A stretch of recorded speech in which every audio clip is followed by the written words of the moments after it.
With that, we will suspend the public hearing on 2343 and open the public hearing on 2344. And Kellen, would you mind briefing this bill? And you're in exactly the right place.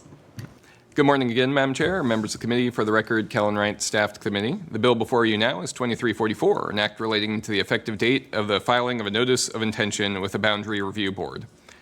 First, some background. Boundary review boards are quasi-judicial bodies that review certain specified actions and either approve, modify, or deny the proposed action. Currently, I believe 15 counties have boundary review boards. Topics that boundary review boards can review include, among other things, proposed creation, incorporation, or change in boundary of a city, town, or special purpose district, or the extension of permanent water or sewer service outside of an existing service area, or the change in boundaries of a water sewer district, among other things.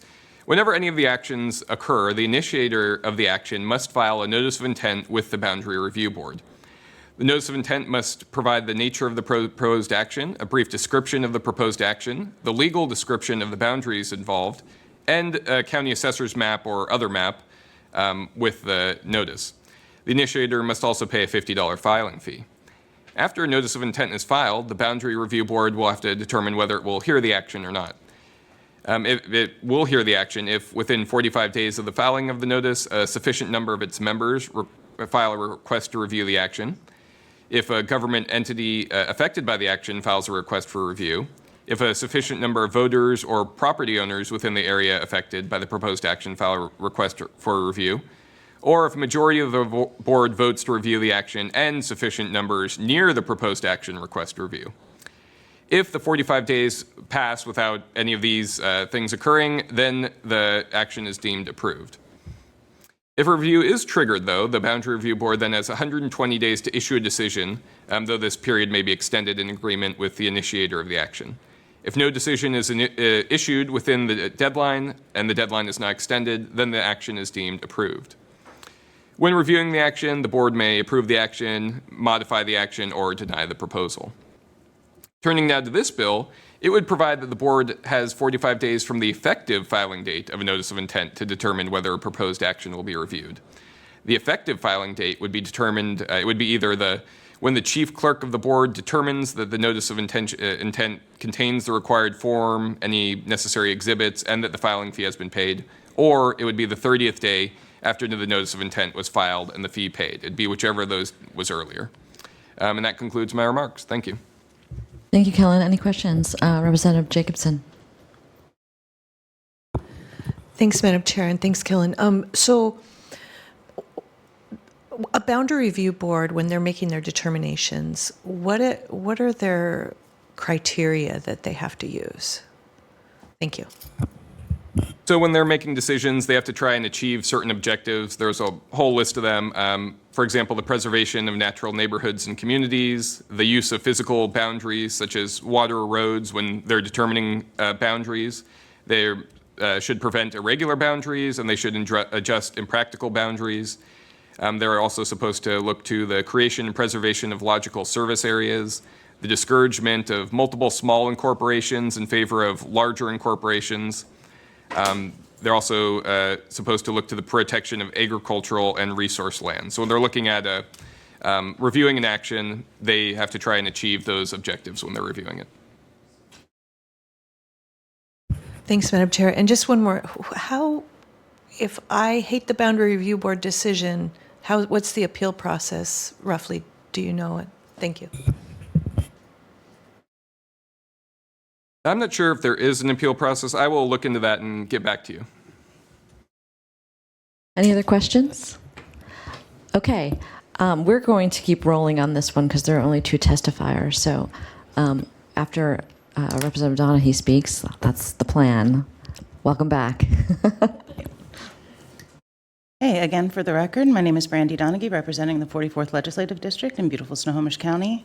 This is really simple. It essentially ensures that anything submitted to the Boundary Review Board be reviewed in a reasonable amount of time by ensuring that there is a guideline to determining what the effective date is. Any other questions or statements? Great, thank you so much. Madam Vice Chair. Madam Chair, we have 2 people signed in to testify. In person, we have Shelby Michael Thune, and remotely, David Toyer.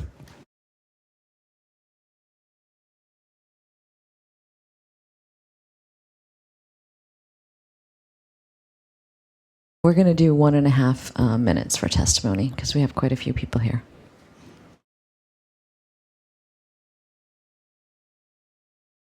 Welcome.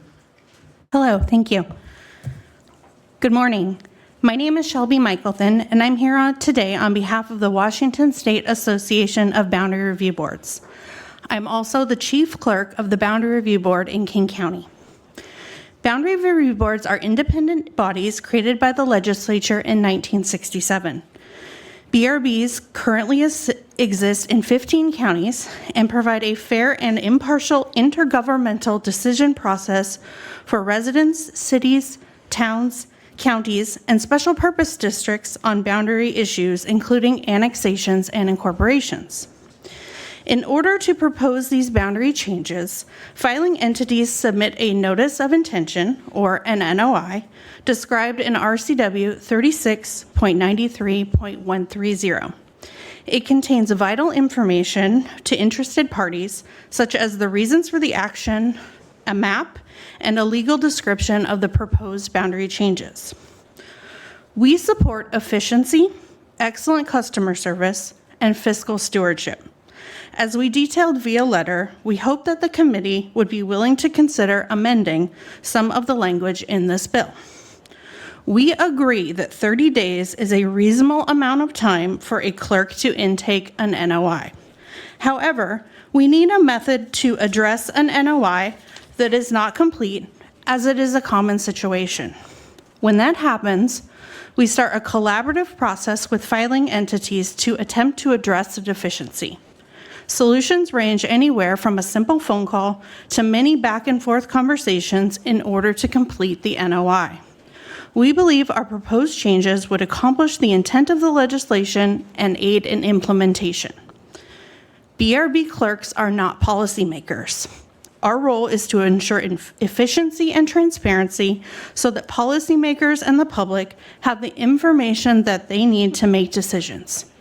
Thank you for your time and your consideration of our request. I'm happy to answer any questions. Thank you, Shelby. Any questions? Could you send your recommended changes to the, or did you already? I sent them last night. Okay, I have not seen them yet. It's still early. Thank you.